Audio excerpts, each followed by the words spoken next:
Vapour pressure of acetone है that is equals to 741.8, ये लिखा है mm ऑफ Hg, और 632.8 क्लोरोफॉर्म का, ठीक है,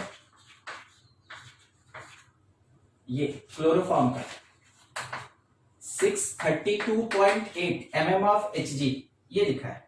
उसके बाद assuming that they form ideal solution over the entire range of composition plot P total, P chloroform और pressure of acetone as function of X, मतलब ये मोल फ्रैक्शन, ठीक है, मोल फ्रैक्शन किसका, एसीटोन का, इसके रिस्पेक्ट में हम लोग को प्लॉट करना है। The experimental data observe for different composition of mixture is, तो 100 इंटू मोल फ्रैक्शन दिया हुआ है, मतलब परसेंटेज है, तो मोल फ्रैक्शन का एक चार्ट दिया हुआ है ना, इसके बेसिस पे डेटा प्लॉट करना था। तो इसमें आपको क्या करना होगा ना, डिफरेंट डिफरेंट पॉइंट्स लेके चलना पड़ेगा, ठीक है, और उसके साथ बस पुट करते जाइए, आपका आता जाएगा। देखिए क्या क्या दिया है, दिया है 100x, 100x पहले 0 दिया, फिर उसके बाद है 11.8, उसके बाद 23.4 और 36.0, फिर 50.8, ये ऐसे डेटा दिया हुआ, और है अभी 2-3 और है। फिर उसके बाद प्रेशर ऑफ एसीटोन दिया, पार्शियल प्रेशर एसीटोन का 0, 54.9, 110.1, 202.4 और 322.7, बस इतने से ही है ना, हम काम कर लेते हैं। प्लॉट करना है बस इसका ग्राफ, देखिए बाकी हम दूसरे को और लिए नहीं अभी तक। अब इसमें क्या है ना कि 100x, तो ऑब्वियस सी बात है x इधर जाता है मोल फ्रैक्शन, और इधर साइड में किसका वेरिएशन है, प्रेशर का। आपको याद होगा जब हम लोग पॉजिटिव और नेगेटिव डेविएशन पढ़ रहे थे राउल्स लॉ में, उस समय हम क्या किए थे, ए और बी मान के चले थे ना, ए और बी, याद है। बस वैसे ही 2 सब्सटेंस है, एक हो गया एसीटोन और एक हो गया क्लोरोफॉर्म, ठीक है। तो क्लोरोफॉर्म का भी डेटा दिया है। अब बोल रहा है कि पॉजिटिव डेविएशन होगा कि नेगेटिव डेविएशन होगा, ऐसा। तो मान लीजिए जैसे स्टार्टिंग में मेरे पास अगर बोला on basis of acetone, mole fraction of acetone के बेसिस पे डेटा प्लॉट कीजिए, तो आपके काम का चीज क्या है ना कि एसीटोन का मोल फ्रैक्शन धीरे धीरे इंक्रीज कर रहा है। तो एसीटोन का मोल फ्रैक्शन अगर इंक्रीज कर रहा है तो आपको ये याद होगा कि स्टार्टिंग में तब तो पूरा का पूरा जो प्रेशर होगा वो केवल किसके कारण होगा, क्लोरोफॉर्म, क्लोरोफॉर्म, क्योंकि यहां पे मोल फ्रैक्शन क्लोरोफॉर्म का कितना 1 या जो भी दिया हो, हाँ 1, ये अगर 0 लेके चलेंगे हम लोग तो ऑब्वियस सी बात है क्लोरोफॉर्म का कितना होगा 1, तो क्लोरोफॉर्म का है, और उस टाइम में एसीटोन का क्या होगा, एसीटोन का 0 हो जाएगा, ठीक है, क्योंकि एसीटोन का दिया है 0। फिर उसके बाद बढ़ते बढ़ते किसी एक पॉइंट पे आपका डेटा लास्ट गया है 72.1 तक, लास्ट जो है डेटा वो आपका 72.1 तक गया है। तो हम इसको ले लें, 50 था, फिर 58.2 था, फिर उसके बाद 64.5 है, और मेरे पास लास्ट दिया 72.1, तो हमको यही रोकना होगा, ठीक है। तो मान लीजिए जैसे इस प्लेस पे अगर हम बात करें तो यहीं पे x किसका, एसीटोन का, एसीटोन का जो x होगा दैट इज 0.72, ठीक है, क्योंकि अब तो मोल फ्रैक्शन हम 100 नहीं ले रहे हैं, हम मोल फ्रैक्शन ले रहे हैं, ये हुआ। तो ऑब्वियस सी बात है इस जगह पे क्लोरोफॉर्म का क्या होगा, 1 माइनस 0 पॉइंट कितना हो जाएगा 28,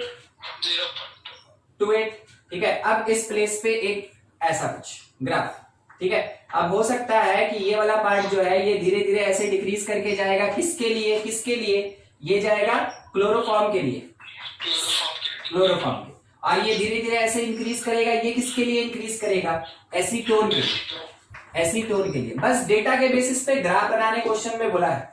अब एक चीज ये कि हमको क्लोरोफॉर्म का पहले ही बता दिया था कि क्या होगा प्रेशर 632.8, तो ये होगा 632.8। अब अगर सोचिए पी नॉट मेरे पास एसीटोन का, क्योंकि हमको 1 पे चाहिए, पी नॉट एसीटोन का 741.8 दिया है, तो जो पी नॉट आएगा एसीटोन का, क्या आपको ऐसा नहीं लगता कि यहां कहीं आएगा ऐसा, क्या नहीं समझे, देखिए देखिए ये क्या है, ये क्या है, ये लिखा है कि प्योर स्टेट में अगर एसीटोन होता है तो 741.8 mmHg होगा। तो हम यहाँ पे जो पहुंचा है ना, ये वाला पॉइंट देखिएगा, ठीक है। इस पॉइंट पे जो x मेरा एसीटोन का है दैट इज इक्वल्स टू 1, तो प्योर एसीटोन ही हो गया ना। तो प्योर एसीटोन के टाइम में उसका वेपर प्रेशर तो क्वेश्चन में दिया ही है 741.8, ये होगा। अब ये जो भी होगा तो 632.8 से ज्यादा होगा, इसलिए ऊपर उठा लिए, देखिए ऊपर उठा लिए, ठीक है, इस जगह पे। तो ये मेरे पास P0 है, किसका, एसीटोन। हाँ, अब यहाँ के डेटा का हम ये नहीं कह सकते कि ये इतना छोटा होगा, तो कैसे निकालेंगे, सीखे तो है। P is equal to P0x, क्या उमंग, ना वो नहीं, रिलेटिव लोअरिंग क्यों लगाएंगे अब, हमको तो यहाँ पे सिंपल कैलकुलेशन करना है। हम यहाँ पे राउल्ट्स लॉ लगाएंगे, राउल्ट्स लॉ, ठीक है। रिलेटिव लोअरिंग में ये जो डेटा दिया है ना, ये आपके कॉलिगेटिव प्रॉपर्टी का क्वेश्चन नहीं है, ये राउल्ट्स लॉ का क्वेश्चन है, राउल्ट्स लॉ का। तो अगर मेरे पास प्योर स्टेट में एसीटोन है तो उसका प्रेशर 741.8 है। तो अगर किसी दूसरे जगह पे कैलकुलेशन करना होगा पार्शियल प्रेशर का, तो that is equals to P0x। तो मेरे पास P0 है 741.8 multiplied by mole fraction acetone का लास्टली कितना, 0.72 अप्रोक्सीमेटली सोच लीजिए, ठीक है, 7 मान के चलते हैं, ठीक है, 7 मान के चलते हैं। तो ये अप्रोक्सीमेटली कितना आएगा, लगभग 49 500 या 560 के करीब आएगा, ठीक है, ऐसा ही आएगा अप्रोक्स, ठीक है, लगभग 500 के करीब आएगा। मान लीजिए ऐसे हम क्या किए ना, 7 इंटू 7 49 के बेसिस पे देखे, और ज्यादा कुछ नहीं किए, अप्रोक्सीमेटली 500। तो 500 जो भी होगा 632 से नीचे होगा, मान लीजिए लगभग यहीं पे, ठीक है, ये निकल गया। अब मेरा जो ग्राफ था ना वो थोड़ा ऐसा होना चाहिए था, रुकिए, ये वाला केवल चेंज करेगा, देखिएगा। मान लीजिए जैसे यहां है तो इधर कहीं पे अगर हम लेते हैं तो ये लगभग यहाँ, मतलब मेरा ग्राफ ऐसे जाना चाहिए कि यहां पहुंचे, बीच में किसी एक पॉइंट पे आपको लेना होगा, ठीक है, इसी जगह पे ले लीजिए, इससे थोड़ा नीचे रहे, 500 है ना, इससे नीचे रहे, बस बन गया ग्राफ।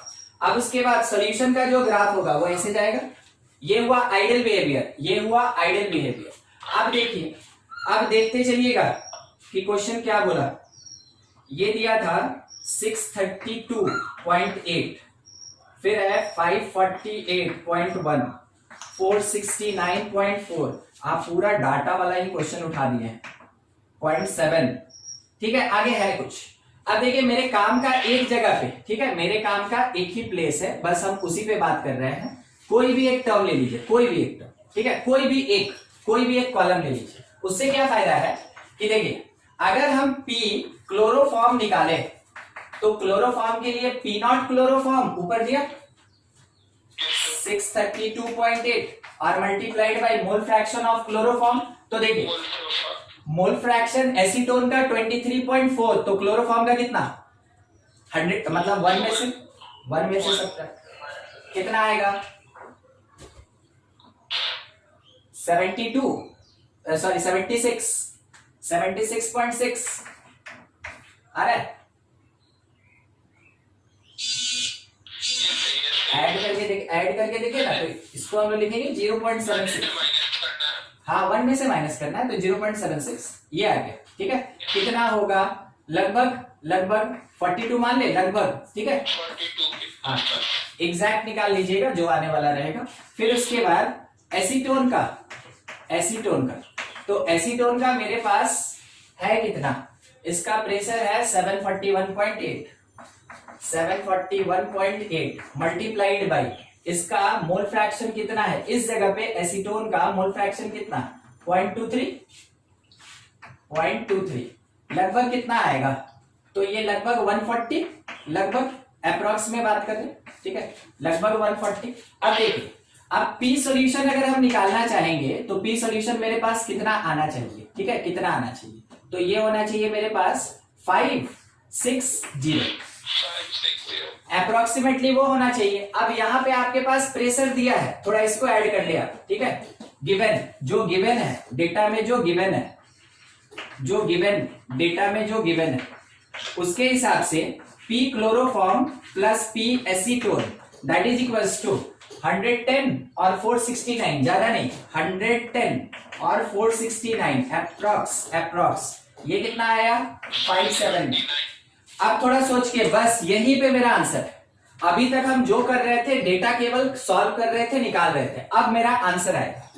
ये मेरे पास कैलकुलेटेड है, ठीक है, और ये मेरे पास ऑब्जर्व्ड है, ठीक है। तो ऑब्जर्व्ड वैल्यू आपके कैलकुलेटेड से ज्यादा आ रहा है, ऑब्जर्व्ड वैल्यू कैलकुलेटेड से ज्यादा आ रहा है। अब बोलिए पॉजिटिव डेविएशन की negative deviation? Positive deviation, positive deviation. अब बस आपको दिखाना था कि ये पॉजिटिव डेविएशन में ऐसे जाएगा, ये होगा मेरा ग्राफ और यही मेरा आंसर, ठीक है। तो इतना जो डेटा दिया ना मेरे पास, ये किसी काम का नहीं, सब का सब मेरे किसी काम का नहीं, हमको एक कॉलम से मतलब है, हमको एक कॉलम से मतलब है। जो दिया हुआ था उसके बेसिस पे प्लॉट कर लिए, प्लॉट करने के बाद बस एक ही फॉर्मूला हमको लगाना है कि partial pressure that is equals to P naught x.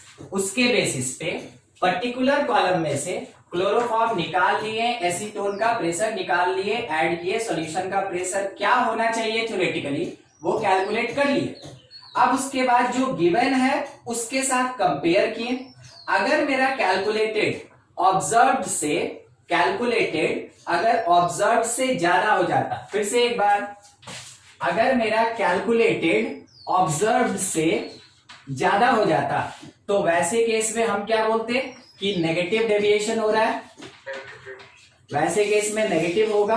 अभी अभी क्या हुआ कि जो कैलकुलेट किए वो छोटा है किससे, ऑब्जर्व्ड से, calculated value is less than observed value, वैसे केस में क्या हो रहा है, पॉजिटिव डेविएशन हो रहा है। बस यही चीज आंसर था आपके क्वेश्चन का, ठीक है। और किसी का कोई डाउट? हाँ बोलिए। चलिए ये कंप्लीट। और देख लीजिए किसी का कोई डाउट है या इसमें कुछ डाउट है तो आप हमसे पूछ लेंगे, सर हमको वो नहीं पता चला, ऐसा कुछ भी। आपके पास डेटा इतना दिया क्वेश्चन बड़ा करने के लिए, ठीक है। हम लोग भी देखें कि पता नहीं सारे पॉइंट्स को पुट करना होगा कि क्या करना होगा, मगर इतना नहीं करना है, ठीक है। उतना हम लोगों को मैथमेटिक्स में जाने का जरूरत नहीं है। आपको जैसे अभी बताया गया केवल एक सिंगल सा फॉर्मूला आप उसको ड्रॉ कर, ग्राफ थोड़ा सा समझा देते हैं ये वाला। यस सर, उस टाइम में थोड़ा कनेक्शन चला गया था। हम इसको हटा दें, ये तो क्वेश्चन का पार्ट था। आप स्क्रीनशॉट ले लिए होंगे ना? ले लेते। हाँ स्क्रीनशॉट ले लीजिए, हम हटाते हैं, थोड़ा बड़ा करके बनाएंगे, हो गया।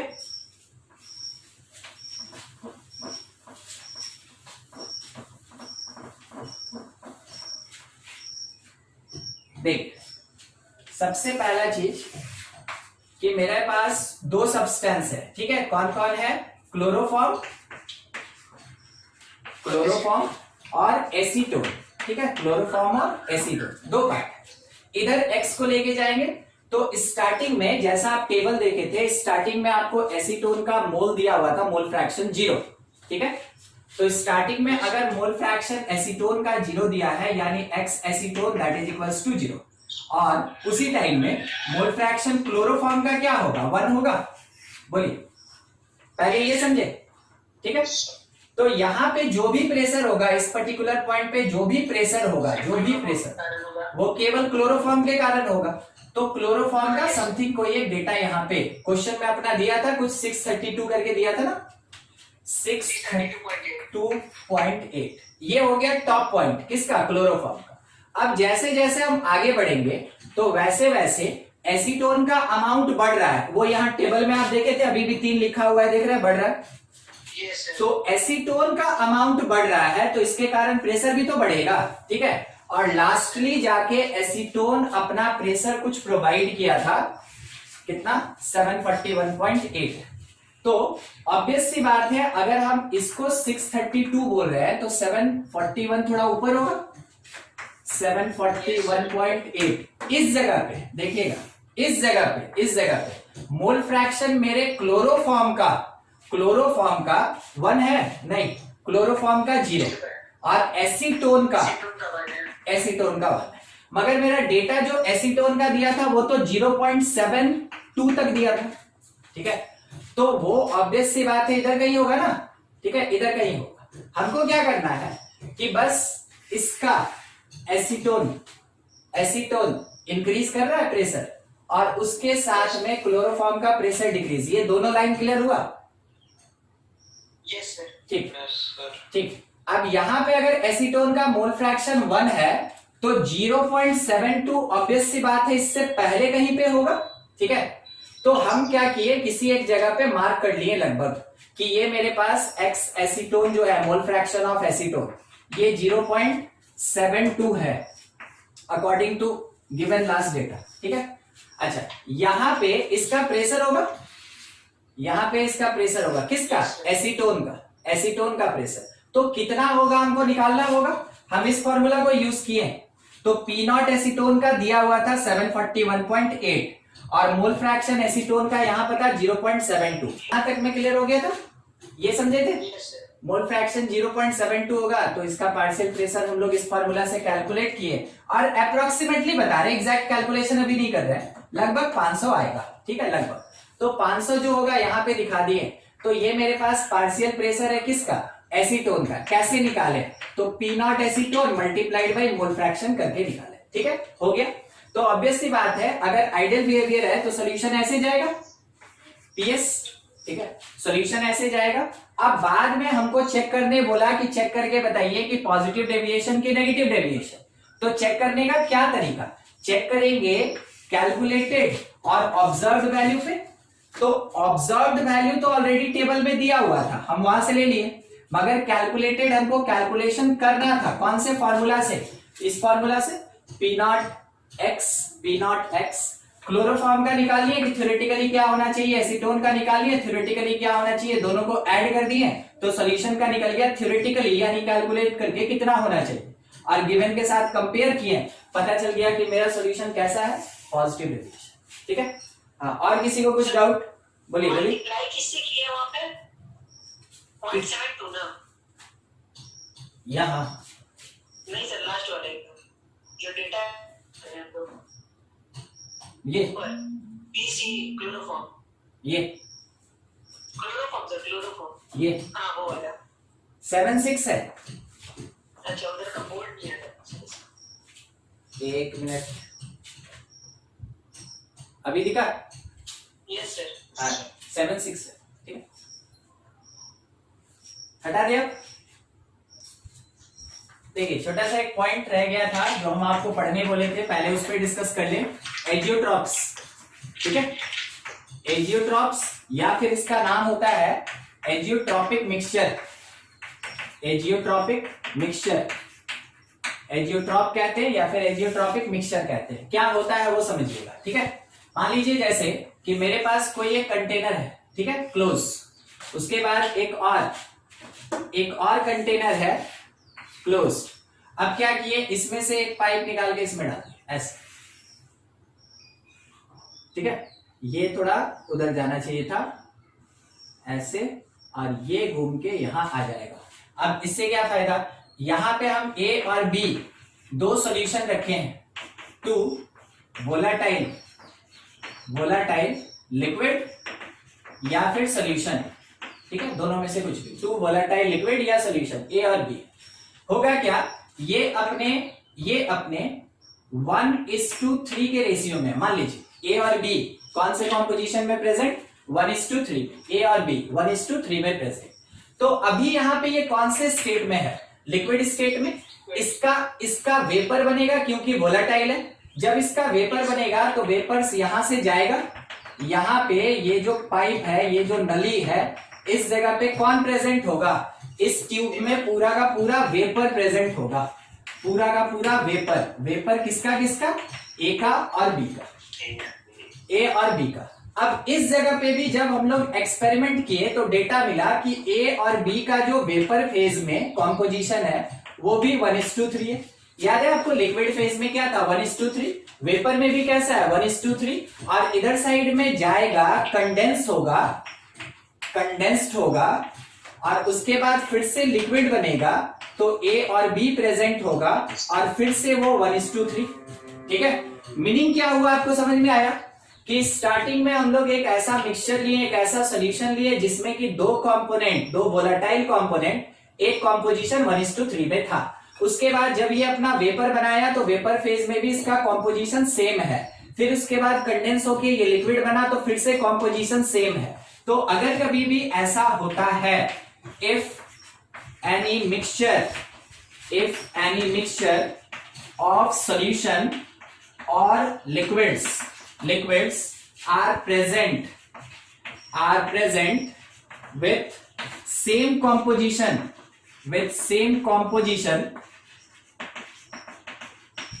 in liquid or vapor form,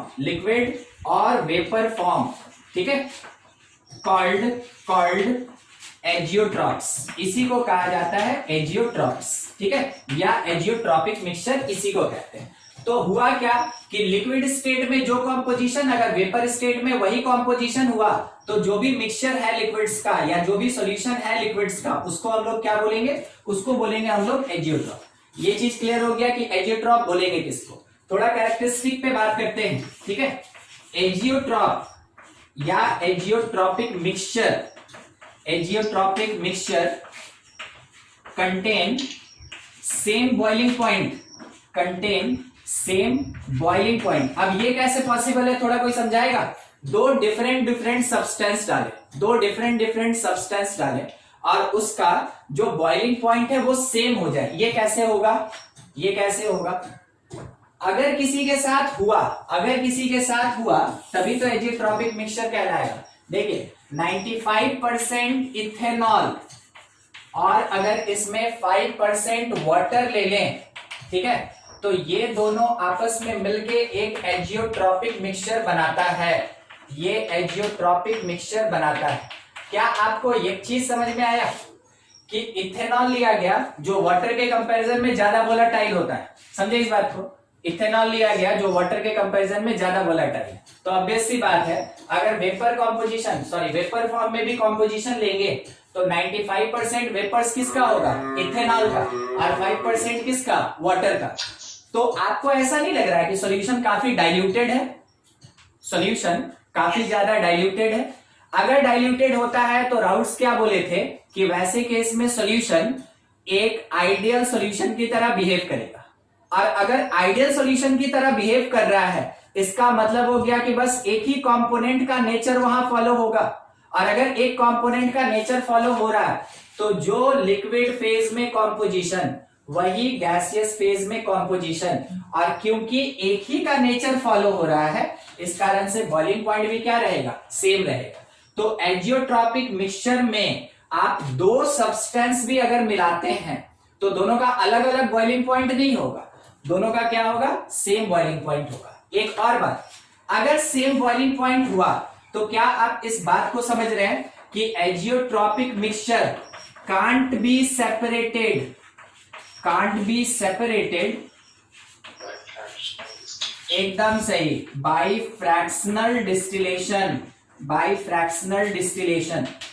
distillation से हम लोग सेपरेट नहीं कर पाएंगे क्योंकि उसका बॉइलिंग पॉइंट क्या होता है, सेम होता है। तो कॉम्पोजिशन सेम है लिक्विड और गैस में, उसके साथ बॉइलिंग पॉइंट सेम है, फ्रैक्शनल डिस्टिलेशन से हम लोग सेपरेट नहीं कर सकते हैं। ये सारा कैरेक्टरिस्टिक और प्रॉपर्टी किसका होता है, एजियोट्रॉप का होता है या एजियोट्रॉपिक मिक्सचर का होता है। एक एग्जांपल आपके पास ये 95% इथेनॉल और 5% वाटर का जो मिक्सचर होगा वो एक एजियोट्रॉपिक मिक्सचर होता है। अगर आप ले लें 68% HNO3, ठीक है, और इसके साथ में 32% वाटर, ठीक है, 32% वाटर, ये भी आपस में मिलके एक एजियोट्रॉपिक मिक्सचर बनाता है। अच्छा सोच के बताइएगा, ये जो है, ठीक है, इसका बॉइलिंग पॉइंट ज्यादा होगा कि कम होगा। अब क्या पूछ दिया, क्या कम होगा। क्यों कम होगा, क्योंकि सर अगर मतलब दोनों का सेम रहना है तो वाटर से तो कम ही रहना पड़ेगा। इथेनॉल का बॉइलिंग कम होता है, इथेनॉल का बॉइलिंग पॉइंट कम होता है और वाटर का ज्यादा होता है ना।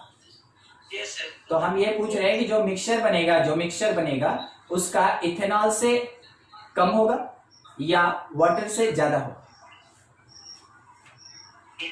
से ज्यादा होगा, वाटर से कम होगा। ओ अच्छा, मतलब बीच में बोल रहे हैं, बीच में। Yes sir. अच्छा बीच में बोल रहे हैं। ठीक ठीक है, समझिएगा। उस बात को आप समझा रहे हैं थोड़ा सा। देखिए, एक होता है, उसको कहते हैं हम लोग मिनिमम बॉइलिंग पॉइंट एजियोट्रॉप। ठीक है, मिनिमम बॉइलिंग पॉइंट एजियोट्रॉप कहते हैं इसको। हाँ, वो क्या होता है वो सुनिएगा।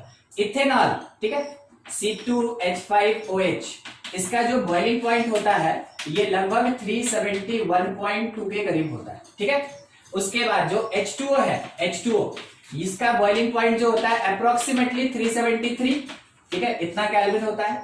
अगर बाय द वे इसका मिला के एजियोट्रॉपिक मिक्सचर बना, यानी 95% C2H5OH और इसके साथ 5% वाटर अगर प्रेजेंट है, तो वैसे केस में जो मिक्सचर बना, इस मिक्सचर का जो बॉइलिंग पॉइंट होगा, इस मिक्सचर का जो बॉइलिंग पॉइंट होगा, इट इज अप्रोक्सीमेटली 370 केल्विन लगभग। ठीक है, वो 69 और 70 होता रहता है। हाँ, लगभग 370 केल्विन होगा।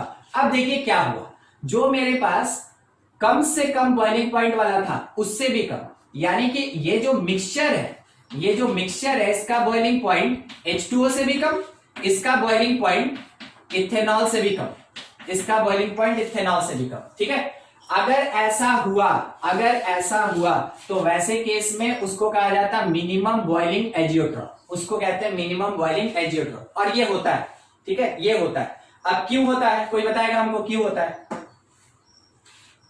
हम आपको बता चुके हैं, नहीं, ठीक है, कोई बात नहीं, सुनिएगा। C2H5OH है और एक C2H5OH है। ऑब्वियस सी बात है, इसके बीच में हाइड्रोजन बॉन्ड तो है, इसमें कोई डाउट नहीं। एक H2O है और एक H2O है, इसके बीच में भी हाइड्रोजन बॉन्ड है।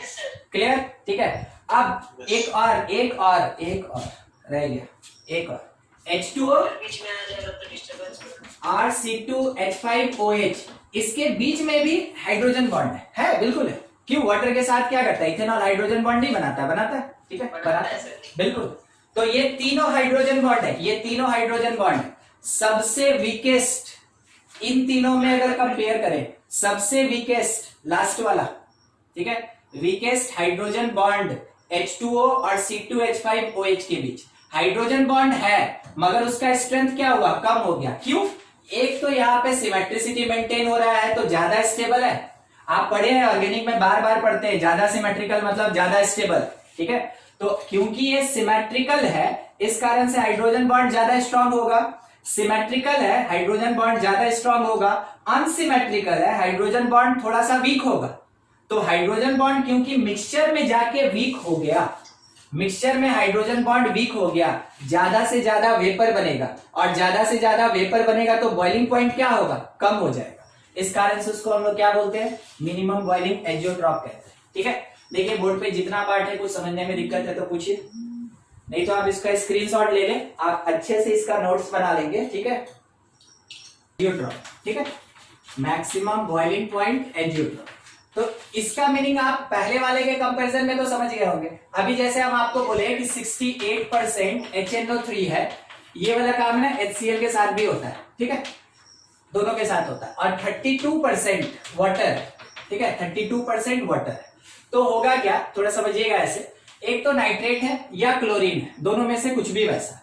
इसके बीच में, इसके कंपैरिजन में, इसके बीच में हाइड्रोजन बॉन्ड लगभग ना के बराबर, यानी HNO3 में कोई हाइड्रोजन बॉन्ड होता है क्या?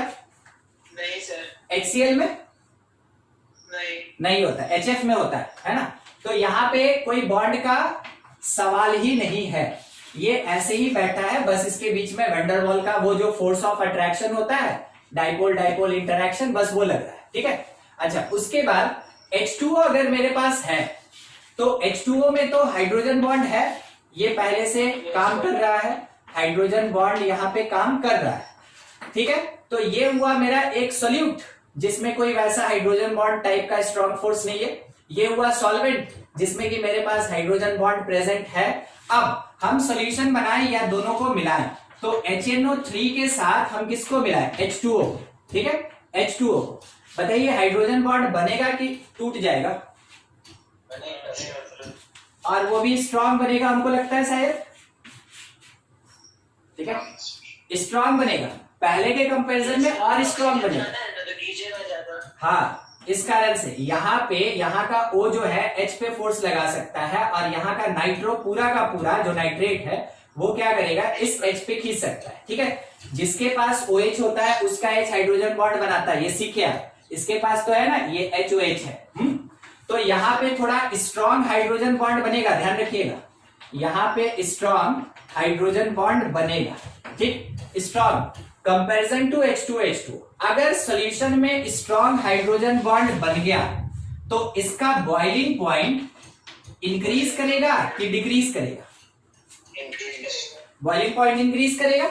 अब बॉइलिंग पॉइंट इतना इंक्रीज करेगा कि वो HNO3 और H2O दोनों से ऊपर होगा, ठीक है। तो आप ये कह सकते हैं कि boiling point of solution, boiling point of solution या फिर azeotropic mixture is more than H2O, is more than HNO3 या HCl, जो भी आप रखें, ठीक है। तो यहाँ पे मेरे मिक्सचर का बॉइलिंग पॉइंट इन दोनों से ज्यादा है, इन दोनों से ज्यादा है, तो उसको क्या कहा जाता है, मैक्सिमम बॉइलिंग एजियोट्रॉप या maximum boiling point containing azeotrope. Concept समझे, एजियोट्रॉप दो टाइप का, कौन कौन बॉइलिंग पॉइंट के बेसिस पे, एक मिनिमम और एक कौन होता है, मैक्सिमम, बीच का नहीं होता है। आप जो आंसर दिए थे कि इन दोनों के बीच में आएगा, जनरल कॉन्सेप्ट तो वही कहता है कि हाँ बीच में आना चाहिए, मगर इसका बिहेवियर थोड़ा सा डिफरेंट होता है। इस कारण से या तो लोअर से लीस्ट रहेगा, नहीं तो हायर से हाईएस्ट होगा, ठीक है। तो अप गया तो मैक्सिमम बॉइलिंग मतलब नया बॉन्ड बना था, और अगर डाउन आया तो मिनिमम बॉइलिंग एजियोट्रॉप कहेंगे, इसका मतलब पहले का बॉन्ड भी मॉलिक्यूल के बीच का टूट गया, ठीक है। देखिए ये था अपने पास एजियोट्रॉप्स, ठीक है। एजियोट्रॉप से रिलेटेड बस इतना ही क्वेश्चन आता है कि कोई भी सब्सटेंस अगर एजियोट्रॉपिक सॉल्यूशन का फॉर्मेशन कर रहा है तो क्या क्या कैरेक्टरिस्टिक होगा, 2-3 पॉइंट लिखना। तो बॉइलिंग पॉइंट उसका सेम रहेगा, कॉम्पोजिशन सेम रहेगा, फ्रैक्शनल डिस्टिलेशन से सेपरेट नहीं कर सकेंगे, ये आपको लिखना होता है। थ्योरेटिकल क्वेश्चन, कोई न्यूमेरिकल नहीं, ठीक है। इस सेक्शन से कोई न्यूमेरिकल नहीं आता है। दूसरा, आपको ये बता देगा कि सब्सटेंस ए का बॉइलिंग क्या है, सब्सटेंस बी का बॉइलिंग क्या है और सब्सटेंस ए बी का बॉइलिंग क्या है, मतलब कि सॉल्यूशन का क्या है। फिर आपको बताना होगा वो मिनिमम है या फिर मैक्सिमम, सब बॉइलिंग दे देगा, केवल कंपेयर करना है, कुछ कैलकुलेट नहीं करना है। कंपेयर करके आप बता सकते हैं मैक्सिमम बॉइलिंग एजियोट्रॉप होगा या मिनिमम बॉइलिंग एजियोट्रॉप होगा, बस इतना ही क्वेश्चन इससे रहता है, ठीक है। चलिए देख लीजिए, इसमें से कुछ पूछना है तो आप पूछ लें हमसे, बस ये लास्ट पार्ट था, उसके बाद अब हम क्वेश्चन स्टार्ट करें। कुछ नहीं,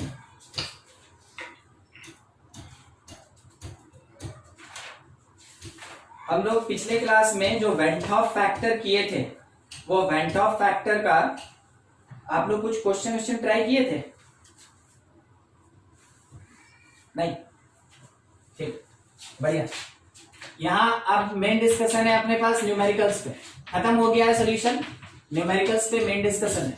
अब न्यूमेरिकल्स में हम किसी भी सेक्शन का उठा लेंगे, तो एकदम दिमाग खुला रखिएगा कि क्वेश्चन जो सामने लिखा है वो एक्चुअल में कौन से सेक्शन का है, ठीक है। पहला चीज, the freezing point of a solution containing 0.2 gram acetic acid। मेरे लिखने के साथ जहां तक पॉसिबल हो आप डेटा को बाहर निकाल के लिखना स्टार्ट कर दे। 20 gram of benzene is lowered by 0.45 degree centigrade, 0.45 degree centigrade. Calculate, question में ये है, calculate degree of association, of acetic acid. KF दिया हुआ है बेंजीन का 5.12 किलो kg पर मोल, ठीक है, 5.12 किलो kg पर मोल। क्या बोला गया, फ्रीजिंग पॉइंट है of a solution containing 0.2 gram acetic acid. तो मास दिया ना एसिटिक का, मास दिया एसिटिक का 0.2 ग्राम, ठीक है। उसके बाद इन 20 ग्राम बेंजीन, तो मास दिया हमको किसका, बेंजीन का, C6H6, that is equals to 20 gram. ऐसा अब लोअर्ड बाय 0.45 डिग्री सेंटीग्रेड, तो डेल टीबी दिया कि टीएफ दिया, फ्रीजिंग पॉइंट लोअर्ड, तो डेल टीएफ दिया, कितना दिया 0.45, डेल टीएफ दिया 0.45। Calculate degree of association of acetic acid, क्या निकालना है, अल्फा निकालना है कि क्या होगा। अब केएफ मेरे पास प्रोवाइडेड है, केएफ मेरे पास प्रोवाइडेड है 5.12 किलो, तो इसको हम ऐसे लिखे 5120 केजी पर मोल, किलो केजी, सॉरी मेरा मिस्टेक, 1 मिनट, हम इसको किलो पढ़ रहे हैं, ये केल्विन लिखा है, ये केल्विन केजी पर मोल है। हाँ मेरा मिस्टेक था, थोड़ा ध्यान से, ये केल्विन केजी पर मोल है, ठीक है, केल्विन केजी पर मोल है। केएफ इतना मिल गया, हम लोग को निकालना क्या है, अल्फा। अब देखिए कैसे कैलकुलेट करेंगे वो समझिएगा। सबसे पहला चीज हमको ये देखना चाहिए कि जो एसिटिक एसिड है ये बेंजीन के अंदर जाके क्या होगा, जुड़ जाएगा, तो CH3 COOH होल N हो जाएगा, होल N। तो यहाँ पे हमको ये पता बेंजीन में जाके ये 2 यूनिट ही होता है, तो क्यों नहीं हम यहाँ पे 2 लिख लें, हमको तो ये पता है ना, याद है आपको थ्योरी में बताए थे। देखिए एक बार एसोसिएशन में आपको ये बताया गया था कि 2 यूनिट है जो जाके क्या करेगा, बनाएगा, ठीक है, 2 यूनिट जुड़ के 1 यूनिट बन जाएगा, ये चीज, ठीक है, एसोसिएशन में। अब इसके अकॉर्डिंग स्टार्टिंग में अगर इसका हम लोग 1 मोल लिए, ठीक है, तो उस समय ये 0 था, बाद में इसमें से क्या हुआ, x यूनिट टूट गया, x मतलब कौन, अल्फा, हम अल्फा ही क्यों नहीं यूज करें, 1 माइनस अल्फा, ये 1 माइनस अल्फा। कोई बताएगा इसका फॉर्मेशन कितना होगा, अल्फा बाई 2, हाँ अल्फा बाई 2, ये कितना, अल्फा बाई 2। तो आपको याद होगा आई कैलकुलेट किए थे, जो टोटल मोल्स होता है 1 minus alpha plus alpha by 2, that is equals to 1 minus alpha by 2 आया। ये कौन से प्लेस पे पुट होगा, 1 माइनस अल्फा बाई 2 कौन से प्लेस पे, आई के प्लेस पे, ठीक है। और आपको इसको देख के पता चला कि हमको फॉर्मूला क्या लगाना चाहिए, हम यहाँ पे लिख रहे हैं, आप उसको सॉल्व करेंगे, del TF that is equals to I K F into molality, ठीक है, सॉल्व कीजिए और यहां से आई के जगह 1 माइनस अल्फा बाई 2 पुट कीजिएगा और अल्फा बताइए कितना आ रहा है, सॉल्व कीजिए। किसी को दिक्कत है कुछ समझने में तो पूछ ले। अब यहां से आई के प्लेस पे जब आप 1 माइनस अल्फा बाई 2 पुट करेंगे, बस अल्फा ही आंसर होगा, वही पूछा गया क्वेश्चन में, निकाल के बताइए क्या आ रहा है। बस उतना ही है, चलिए हम भी साथ में बनाते चलते हैं, सब कोई सॉल्व करते रहिएगा। 0.45 that is equals to I के प्लेस पे 1 माइनस अल्फा बाई 2, इसके साथ में केएफ अपने क्वेश्चन में दिया था 5.12 इनटू, फिर क्या था अपने पास, मोलालिटी हो गया मास मल्टीप्लाइड बाई, तो मास तो दिया ना, मास कितना दिया हम लोग को, 0.2 हाँ, इंटू 1000 और डिवीजन में अपने पास मोलर मास, तो मोलर मास हम लोग के पास किस में आएगा, मोलर मास किसका लेना था, एसिटिक का, तो वो हो गया 60 होता है ना, 60, और इसके साथ में मास ऑफ सॉल्वेंट इज 20 ग्राम, ठीक है। अब एक चीज थोड़ा सोच के, यहाँ पे जब आप कैलकुलेशन करने जा रहे हैं तो ये मेरे पास किस में, या तो केल्विन या डिग्री सेंटीग्रेड में, ठीक है। तो आपको ऐसा नहीं लग रहा है कि यहाँ पे मेरे पास जो भी कैलकुलेशन हो रहा है वो किसके लिए हो रहा है, वो केजी के लिए हो रहा है, तो हम केजी में ही रखें कि ग्राम में चेंज करें,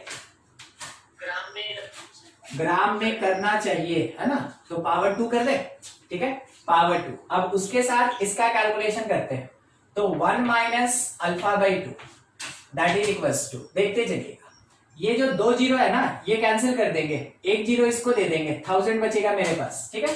1 minus alpha by 2 that is equals to 0.45 into 6 into 2 और डिवीजन में 5.12 इंटू 2 और इंटू 1000 आएगा, ठीक है। कैलकुलेशन बस जीरोस का बात है और कुछ नहीं। अब यहाँ से ये तो कैंसिल हो ही गया। क्या स्क्वायर जो किए 1000 का स्क्वायर किए थे तो आया था ना ऐसा, ठीक। देखिएगा इसके साथ एक जीरो कैंसिल, इसके साथ 1000 क्यों किए वो मतलब ये 1000, हाँ ये स्क्वायर मोलारिटी में तो सिर्फ 1000 आएगा ना। नहीं नहीं वो जानते हैं क्या कर रहे थे, ये जो केजी था ना केजी, यस सर। इसको ग्राम में ले रहे थे, इसलिए ग्राम में ले रहे थे क्योंकि ये वाला मेरे पास ग्राम में होता है ना, मोलर मास ग्राम में लेके चलते हैं, समझे। ये ग्राम और ये ग्राम कटेगा इसलिए लेके चले थे। चलिए ठीक है, उतना हो गया। अब यहाँ से हम लोग को कैलकुलेट करना है तो आप बस 6 से इसका कैंसिलेशन देख ले कितना 0 पॉइंट लगभग कितने टाइम में 8 टाइम में, ठीक है। 848 दे दिया, 48 मतलब कितना बच गया 5, तो फिर कितना आएगा लगभग 7 आएगा, 8 आएगा लगभग, ठीक है। अब ये 45 और नीचे 88 और इसके साथ में 1000 है, इसके साथ में 1000 है। देखिए कितना आ रहा है, लगभग कितना 2 करते हैं, लगभग 0.5 और डिवीजन में मेरे पास 1000 है। अब ये पूरा पार्ट 1 माइनस अल्फा बाई 2 है, तो जब हम अल्फा बाई 2 कैलकुलेट करेंगे तो 1 माइनस 5 बाई इतना, देखिएगा एक जीरो बढ़ा दिए, इसमें से सब्ट्रैक्ट कर दिए, ये मेरे पास कितना आया 9995 ना, 9995 और डिवीजन में कितना है 1 0 1 2 3 4 ऐसा, ठीक है। पॉइंट अगर हमको पुट करना होगा ये अल्फा बाई 2, तो alpha by 2 that is equals to 0.9995।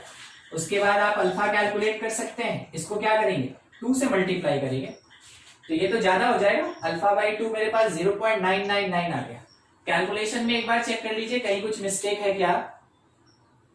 Sir 542 नहीं 552 12 है सर, मेरा इसका -4.4 आ रहा है, -4.4 आ रहा है, यस सर। तो -4.4 तो नहीं होना चाहिए ना सर -0.5 माइनस में नहीं आना चाहिए ना, माइनस में तो आना ही नहीं चाहिए। एक फिर से कैलकुलेट करना होगा, ये ऐसा नहीं आएगा, हमको लगता है एग्जैक्ट हमको कैलकुलेशन करना होगा। इसको एक बार छोड़ देते हम, हाँ ग्राम में नहीं लेते, 1.999 हाँ वही तो, अल्फा 1 से बड़ा नहीं ना आएगा, इसी में ना दिक्कत है। 0.45 multiplied by 60 multiplied by 20 division में कोई ठीक नहीं होता है, एक बार दोबारा चेक कर ले, हो सकता है कि कहीं कुछ मिस्टेक भी होगा, तो हम इसको है ना इतना करके चेक कर रहे हैं, that is 1 minus alpha by 2। एक बार 1000 हटा दिए, 1 2 ये कैंसिल हो गया, अच्छा ठीक है। अब क्या है ना कि आप अगर समझे तो ये इसके साथ कैंसिल हो जाएगा, ठीक है, मैथमेटिक्स है और कुछ नहीं है। 1 minus alpha by 2 that is equals to ये बचा, तो यहाँ पे आप मल्टीप्लाई कर ले, हम पूरा सॉल्व करने जा रहे हैं, ठीक है। तो ये कितना हो गया 33 और ये 24 और 3 27 यानी 2.7 और डिवीजन में कितना 5.12। अब हमको लगता है इन दोनों के बीच कुछ तो रिलेशन होगा, 9 से कैंसिल कर रहे हैं 0.3, 9 से कैंसिल कर रहे हैं 0 पॉइंट कितना 5 बार में 45 हो गया, बच गया कितना तो 7 कितना हो रहा है 62 हो रहा है ना 62, हाँ तो अप्रोक्सीमेट, हाँ ठीक है अप्रोक्सीमेटली इतना ले लेते हैं, ठीक है 62 था 63 होता तो 7 हो जाता है, इतना छोड़ दिए। अब अगर आप इस पॉइंट को हटाते हैं और इस पॉइंट को हटाते हैं यहाँ 0 हो जाएगा, ठीक है। तो 3 से कितनी बार में 10 बार में, 3 से कितनी बार में 19 बार में, ठीक है। अब कैलकुलेट कीजिए 1 minus alpha by 2 is equals to 10/19, ठीक है। अगर आपका कभी भी मिस्टेक हो ना तो एक ट्राई जरूर लीजिए, क्योंकि कोई जरूरी नहीं है कि डेटा आपका सही हो, मगर एक ट्राई जरूर लीजिए, एक ही बार में आंसर मत बोलिएगा। ये हो गया 9/10, ये आएगा 9/10, ये आएगा 19 माइनस 10 9/19 सॉरी, हाँ 90। तो अब हम अल्फा जब कैलकुलेट करेंगे तो देखिए 18/19 है, 18/19 ये हो जाएगा, क्योंकि ये सुटेबल है, ये सुटेबल एक तो पॉजिटिव है और ऊपर से एक तो पॉजिटिव है और ऊपर से ये 1 से कम भी, ठीक है, दोनों चीज इसके लिए सूट करता है। तो हम लोग को 1000 स्क्वायर नहीं करेंगे नहीं नहीं नहीं करना है उसको, उसी में लेके चलना होगा, ठीक है। ये पार्ट उसी में तब रहेगा, तभी आंसर आएगा, नहीं तो नहीं आएगा। तो हम लोग को ध्यान रखना है, क्वेश्चन इसीलिए बनाया जाता है ना कि क्वेश्चन से कुछ सीख लें। तो इसका मतलब हम लोग को है ना KF, अगर मोलर मास ग्राम में भी है तो भी हम लोग को KF केल्विन केजी पर मोल ही लेके चलना है, कोई यूनिट कन्वर्जन नहीं करना है। KF में कोई यूनिट कन्वर्जन नहीं करना है, ठीक। ये वाला नहीं, ये डेल्टा है ना, अगर डेल्टा रहेगा तो डिग्री और केल्विन में कोई फर्क नहीं, और अगर TF दिया है, ठीक है, या TB दिया है, तब केल्विन में चेंज कीजिएगा जरूर, ठीक है। देख लीजिए इसको, फिर अगले क्वेश्चन में देखें। अच्छा, एसिटिक एसिड जो होता है, ये एसिटिक एसिड एक्चुअल में स्ट्रॉन्ग इलेक्ट्रोलाइट है कि वीक है? वीक है तो अल्फा होता है, ये चीज आप आयनिक इक्विलिब्रियम में पढ़े हैं। स्ट्रॉन्ग होता है तो क्या होता है? कंप्लीट डिसोसिएशन, है ना? हाँ बिल्कुल, अल्फा 1 होगा। तो आपको देखना है, अगर सॉल्ट है और उसमें कहीं भी डिग्री ऑफ डिसोसिएशन या एसोसिएशन नहीं दिया, खास करके डिसोसिएशन में अगर नहीं दिया, तो आपको क्या करना है, जितना यूनिट है, जैसे KCl है तो 2 यूनिट, अगर बाय द वे HNO3 है तो 2 यूनिट, अगर वहां पे MgCl2 है तो 3 यूनिट हो जाएगा, AlCl3 है तो 4 यूनिट हो जाएगा। आपको उसके अकॉर्डिंग कैलकुलेशन कर लेना चाहिए, ठीक है, अगर नहीं दिया है तब, ठीक। आगे देखिए, एक और क्वेश्चन मेन इसी पे है। क्वेश्चन है अपने पास, calculate freezing point, calculate freezing point of 1 molar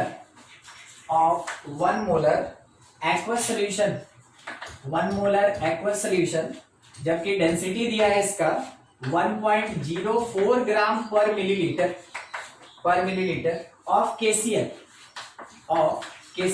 ठीक है। अब KF दिया वाटर का, तो KF दिया 1.86 केल्विन केजी पर मोल, ठीक है, केल्विन केजी पर मोल। ऐसा हम लोग से पूछा गया फ्रीजिंग पॉइंट क्या होगा 1 मोलर एक्वस सॉल्यूशन। देखिए डेटा यहां पे बहुत है, अगर आप इसको ठीक से देखें ना, इस जगह पे डेटा बहुत है। 1 मोलर मतलब क्या क्या होता है? 1 मोल KCl in 1 liter of solution। एकदम ठीक। तो नंबर ऑफ मोल्स मेरे KCl का कितना हो जाएगा? 1, और उसके साथ में जो वॉल्यूम ऑफ सॉल्यूशन होगा वो कितना हो जाएगा? वो 1000 ml हो जाएगा, यानी 1 लीटर हो जाएगा, ठीक है। इतना चीज मिला।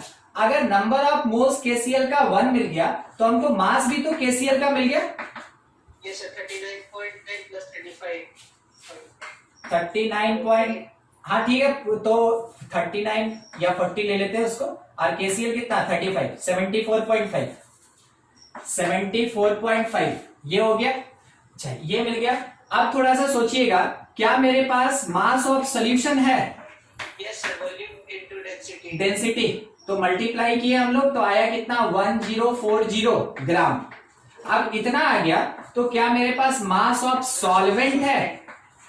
मास ऑफ सॉल्वेंट, इसमें से इसको सब्ट्रैक्ट कर लेंगे हम लोग, कितना मिलेगा? 0.5, 9 तो 5, फिर 9 तो 2, और 9 ने ये 3 था ना, तो 3 तो 13 माइनस 7 कितना होगा? 6, तब जाके ये 9 हो जाएगा। 965.5 लगभग इतना आएगा।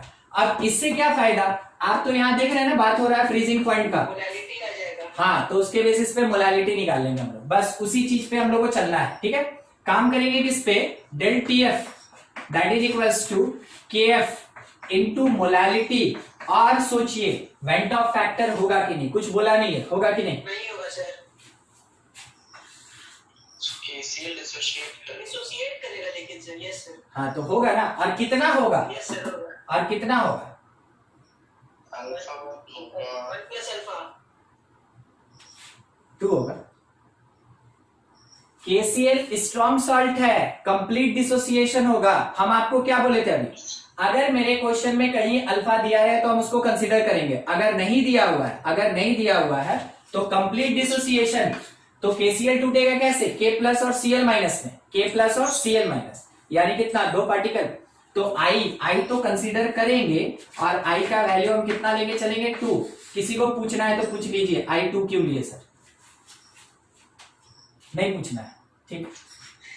Del T F that is equals to K F कितना दिया हम लोग को 1.86, उसके साथ मोलालिटी के लिए प्रोसीड करें, मास 74.5। अच्छा हम इतना क्यों करें, मोलालिटी होता है नंबर ऑफ मोल्स, ठीक है, number of moles by mass of solvent in KG, तो mass of solvent in KG 0.965, ठीक है, इतना हो गया मोलालिटी, और multiplied by van't Hoff factor 2, ठीक है, वेंट ऑफ फैक्टर 2, यहां से मेरे डेल टीएफ का वैल्यू निकलेगा, डेल टीएफ। तो देखा जाए अप्रॉक्स कैलकुलेशन किया जाए, ये कितना हो गया 12, फिर उसके बाद कितना 36 और 1 37, 30 नीचे वाला पार्ट हो जाएगा 1.83 करीब। कौन सी हो जाएगा 1.83, अच्छा सॉरी मल्टीप्लाई कर दीजिए। हाँ मल्टीप्लाई कर दिए। अच्छा ठीक है, देखा जाए ना अप्रॉक्स निकालते हैं ना अप्रॉक्स, ठीक है, तो ये मान लीजिए ना कि 95 है और ये 37, लगभग कितना 4। यस सर, हम सोच रहे 3 लिख देते हैं, 3.9 लिख लेते हैं, ठीक है, 3.9 अप्रोक्सीमेटली डेल टीएफ मिल गया इतना। अब हम लोग से पूछा फ्रीजिंग पॉइंट कितना, तो जो फ्रीजिंग पॉइंट होगा दैट इज इक्वल्स टू जो जनरल फ्रीजिंग पॉइंट था उसमें ऐड करेंगे कि सबट्रैक्ट करेंगे, पहले ये बताइए। डिक्रीज होता है ना, माइनस होगा, तो सबट्रैक्ट करेंगे कितना 3.9, डेल टीएफ सबट्रैक्ट करेंगे। अच्छा अब मेरे पास ये जो टीएफ है ये कितना होता है, ये वाटर था ना, तो वाटर के लिए कितना 273 और माइनस 3.9, ओवरऑल मेरे पास आया कितना 269.1 केल्विन, ये लगभग आएगा 269.1 केल्विन। देख लीजिए, कुछ डाउट है तो पूछ लें। वेंट ऑफ फैक्टर लिया जाए कि नहीं लिया जाए, ठीक है। देखिए एक और क्वेश्चन ये है 0.001 molal solution of complex compound है PT NH3 इसके साथ Cl4 in water showed freezing point depression. तो डेल टीएफ क्यों मिली, del TF freezing point depression 0.0054, ठीक है। अब इसके बाद केएफ दिया हुआ है वाटर का is 1.8। What is the correct formulation of molecule with proper coordination sphere. तो व्हाट इज करेक्ट फॉर्मुलेशन, तो करेक्ट फॉर्मूला लिख ले, correct formula of complex compound, ठीक है। अब देखिए इसका क्या मीनिंग है वो समझिएगा। जो मेरे पास ये दिया ना कॉम्प्लेक्स कंपाउंड PT NH3 और अंदर में Cl4, तो ये कभी अंदर भी हो सकता है, इसमें से एक Cl भी बाहर हो सकता है, एक Cl भी बाहर हो सकता है। हम आपको डिफरेंस बता रहे हैं और ये एकदम कॉम्पिटिटिव टाइप का क्वेश्चन है। कंपटीशन में यही दिया रहेगा, पार्टिकल पूछेगा, बस कुछ बनाने के लिए नहीं देगा, इससे बेसिस पे सीधा पार्टिकल पूछेगा, मतलब वेंट ऑफ फैक्टर पूछेगा, और यहाँ Cl2 ये हो सकता है। फिर उसके बाद PT, बस इतना ही हो सकता है, ठीक है। दो ही चीज कॉम्प्लेक्स में पढ़ेंगे आप इसके बारे में। कोई बताएगा यहाँ कितना पार्टिकल, ये स्क्वायर ब्रैकेट कभी नहीं टूटता है, तो कुल मिला के कितना पार्टिकल, एक स्क्वायर ब्रैकेट अंदर में नहीं टूटता है, मगर स्क्वायर ब्रैकेट बाहर वाले के साथ टूटता है, तो कितना पार्टिकल, दो। यहाँ कितना पार्टिकल, एक पार्टिकल, 3। एक हो गया ये स्फीयर, देखिए कैसे काउंटिंग करेंगे, एक हो गया ये स्फीयर, इसके साथ एक क्लोरीन, एक और क्लोरीन, ये किसके लिए, थर्ड, तो 1 2 3 पार्टिकल। स्फीयर के अंदर वाला पार्ट कभी नहीं टूटता है, स्फीयर लिखे हैं स्क्वायर ब्रैकेट, बोल रहे हैं स्फीयर, इसका नाम ही होता है कोऑर्डिनेशन स्फीयर। कोऑर्डिनेशन स्फीयर कभी नहीं टूटता है, इसके साथ जो बॉन्ड बनाया है वो टूटता है। तो यहाँ पे मेरे पास जो n मिलेगा, नंबर ऑफ पार्टिकल 1, हम इसको I बोले, ठीक रहेगा, I1। इस जगह के लिए I कितना मिलेगा हमको 2, इस जगह के लिए आई हमको कितना मिलेगा 3। अब हमको क्या करना है, इस क्वेश्चन में करेक्ट फॉर्मूला पूछा ना, मतलब कि ये में से कौन सा होगा वो बताना है आपको। तो देखिए सब किसके बेसिस पे, आई के बेसिस पे डिसाइड होगा। तो हमको इस क्वेश्चन को सॉल्व करके क्या निकालना है, आई निकल गया तो हम करेक्ट फॉर्मूला बता पाएंगे। समझ में आ रहा है क्या करना है? ठीक है, बढ़ते हैं। देखिए बस ये आपके समझाने के लिए था, समझने के लिए था कि हाँ क्या होगा, कैसे होगा, क्या निकाले हम इस क्वेश्चन में, बस उसके लिए कैलकुलेट करें। तो देखिए सबसे पहला चीज कि डिस्कशन किसका हो रहा है, डेल टी एफ। आपको रिक्वायरमेंट फील हो गया कि वेंट ऑफ फैक्टर तो लगेगा, तो del T F that is equals to I time K F into molality, यानी W1000 बाई मोलर मास और मास ऑफ सॉल्वेंट। क्या आपको ऐसा नहीं लगता कि ये कंप्लीट पार्ट क्वेश्चन दे दिया है? Yes sir. ठीक है, तो हमको इसमें से कुछ सॉल्व करने का जरूरत नहीं, हम डायरेक्ट पुट करेंगे। डेल टी एफ कितना दिया, 0.0054 आई इतना आ गया, के एफ 1.8 और मोलालिटी दिया क्वेश्चन में 0.001। ठीक है, अब केवल पॉइंट का डेसिमल का बात है, तो अगर आप यहां से हटाएंगे ना डेसिमल, तो ये भी हट जाएगा और ये भी हट जाएगा, सब फ्री हो गया। तो I इज इक्वल्स टू 54 और डिवीजन में 18। ठीक है, तो कितने टाइम में, 3 टाइम। I 3 मिल गया, इसका मतलब number of particles should be 3। ठीक है, 3 होना चाहिए, और 3 होने के लिए कोऑर्डिनेशन स्पेयर में प्लैटिनम से स्टार्ट किए। अमोनिया जैसे था अपने प्लेस पे रहेगा NH3, इसको लिगेंड कहते हैं, पढ़ेंगे आप। और इस 4 में से कितना बाहर निकलेगा, 2, तो Cl2 और बाहर कौन आ गया, Cl2। देखिए 3 पार्टिकल के साथ ये हुआ करेक्ट फॉर्मूला, बस यही चीज हमको बताना था, करेक्ट फॉर्मूला क्या होगा। देख लीजिए, कुछ डाउट तो इसमें पूछा जाए।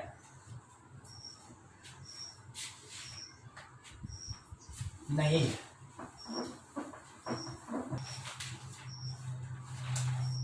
और क्वेश्चन देख रहे हैं, minute.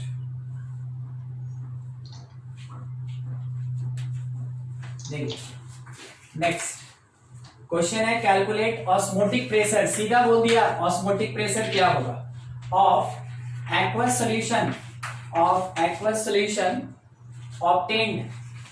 Obtained by mixing 750 ml of 1.5% urea and 250 ml of 3.42% sugar solution at 293 Kelvin. तो बोला गया percentage of solution is in mass और वॉल्यूम, बाय वॉल्यूम। ठीक है, ऐसा दिया हुआ है ये।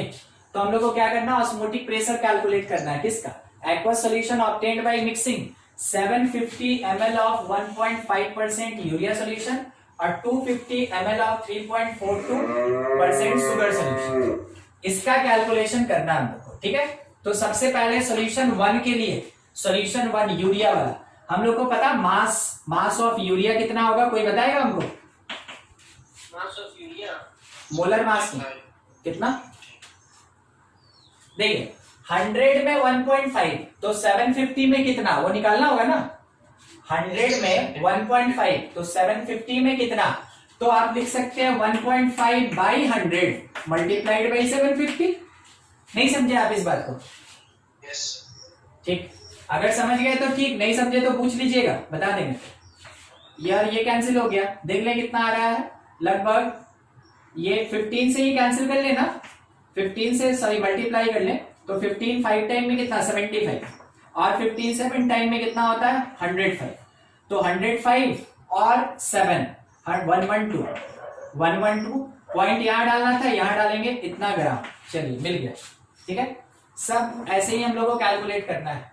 उसके बाद सेकंड सॉल्यूशन, इसमें मास अगर बोला जाए शुगर का मास, कोई कुछ बोल रहे हैं?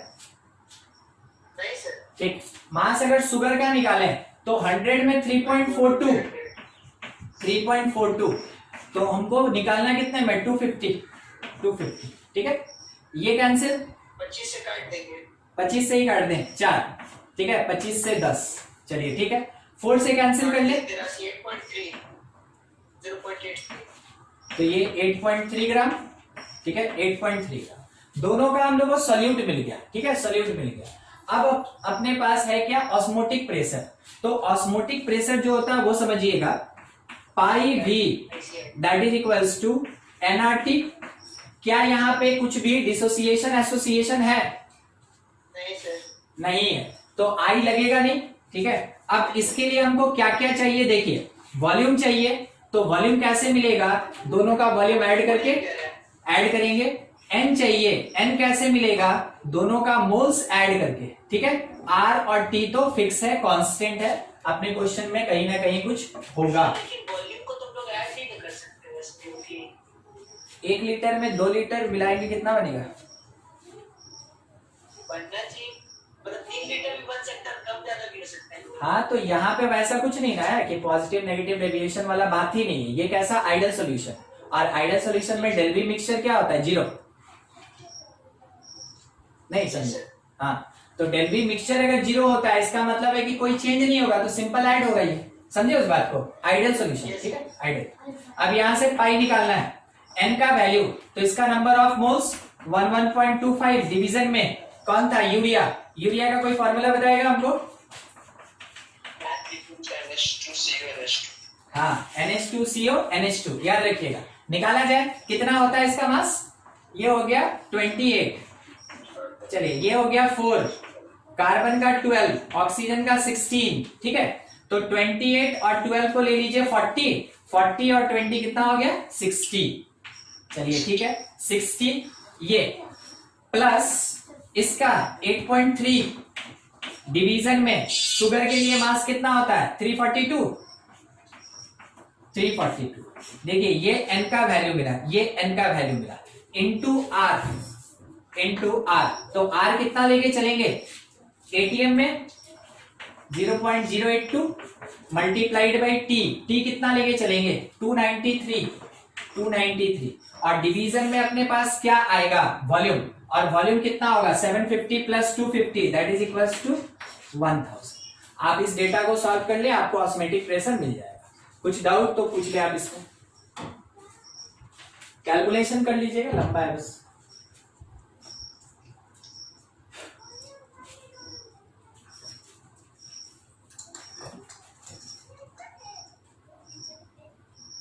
वो आपको डेटा देख के डिसाइड करना होगा कि इसमें वेंट ऑफ फैक्टर आएगा कि नहीं आएगा।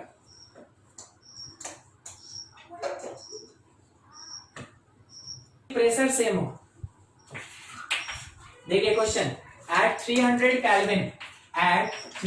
Kelvin 36 gram of glucose are present per litre of its solution. ये आगे बोला गया, the osmotic pressure of this solution is 4.98 bar। अगला ये दिया, if osmotic pressure of solution is 1.52 bar at same temperature, what would be concentration?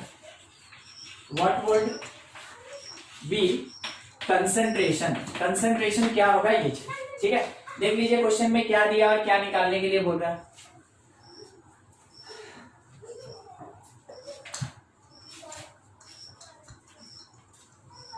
मिला नहीं, देखिए टेम्परेचर है, उसी टेम्परेचर पे निकालना है, टेम्परेचर में कोई चेंज।